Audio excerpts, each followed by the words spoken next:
Corla. Minister, I was looking for you to update the House regarding the ongoing review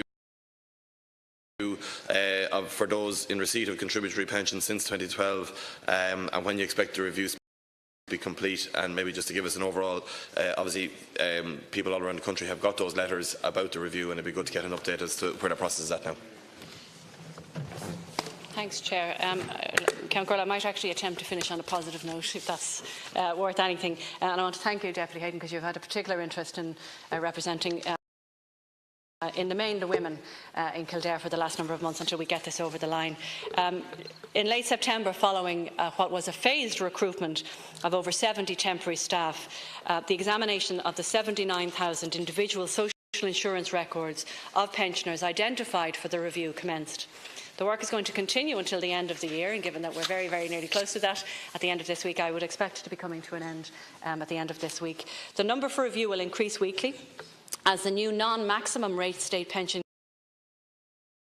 contributory claims are awarded, and the information letters have issued to these 79,000 pensioners to let them know that their social insurance record is being examined, and once the legislation is enacted, and actually it was enacted yesterday, Count Corla, my department are going to commence the reviews and calculate exactly the pension entitlements under the new interim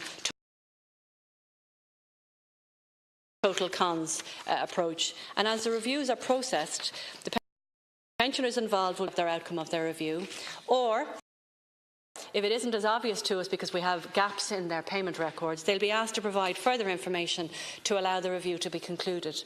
Where the review results in a rate increase, the weekly rate of payment will be adjusted, and the arrears that are owed to them will be backdated to March the 30th of 2018 or the pensioner's 66th birthday, if it came after the 30th of March 2018. And where an increase is not awarded, the personal rate of the pensioner will remain unchanged. And given the numbers involved, I expect that it will take my department a number of months to work through all of the claims to be reviewed and to give a final award and settlement to the people who are successful. And the work on the reviews will continue until all of the identified personnel have notified of their review outcome. I hope that gives up to date. Thank the Minister for the response, Count Corla. And just to say, so when do you expect the first of the decisions?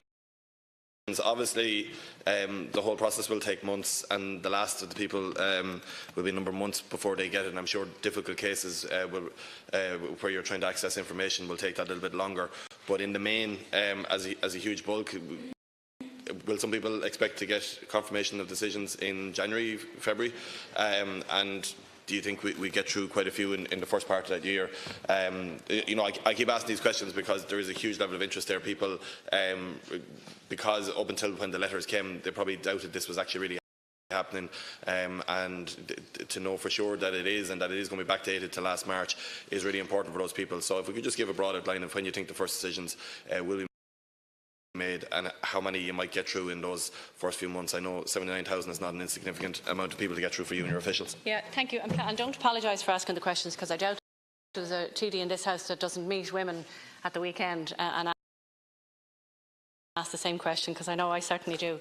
The 79,000 people that would have received a letter, of those 79,000, we already have completed social insurance records for probably about 55,000 of them. So there'll be no need for us to interact with about 55,000 of those pensioners. And so we can. That'll be automated. So obviously you can't automate everything on day one. So it'll start in January. And people will start to receive notification week by week as we go through them and complete them, and I would expect it to start in January. Where people have gaps in their records, they're also very clear and obvious to us, and so those people will get a letter asking us to log on to our mywelfare.ie page to fill in those gaps, or to contact obviously their local office and to give us those gaps.